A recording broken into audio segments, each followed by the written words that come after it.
No, the path of love is not a therapy process, although that might be included. As I see therapy, it's really enabling people to heal some of their wounds so they become more functional within the ego structure that they have. The path of love tends to be much more a whole cracking open of the ego structure to something else entirely, which is a connection to something much bigger than the ego. Now, within that, the healing obviously happens, particularly when there's wounds of abuse, sexual abuse, physical abuse, or a lot of pain in the childhood. These things have to be dealt with, particularly the feelings that have been squashed away. But we don't deal a lot in the stories. It's more an allowing and an opening so that through the feelings they can open up into places that have been lost, the places of vitality and of love and of joy. And that isn't really therapy. I don't know what you call it. Sometimes we call it psycho-spiritual therapy or spiritual psychology. What is coming a lot these days into the language is mindfulness, and that is definitely a part of the path of love, which is more of a recognition that we all have these structures.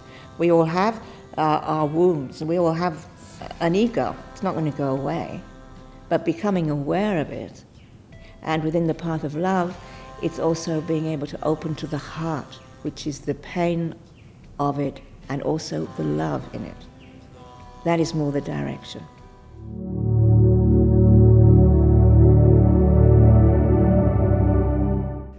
You know, spiritual is a word I'm very careful about using.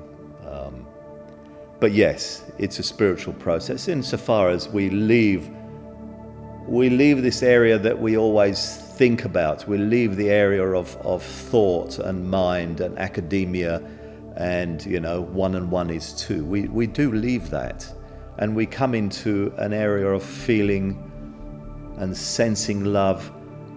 And for some people, when we open into that, it feels, it is, as I said, it's a transformation. And some people would even say there's a divinity to it. We can sense ourselves in a way that some people would say is divine. And from that place, I would say, yes, it is. But as I said, there isn't anything religious about it. It's not spiritual in a religious sense. It's spiritual in the sense that we enter into the depth of who we are from a place that we are all that, with an open heart, with a presence. Presence is a word we use a lot, with absolute presence.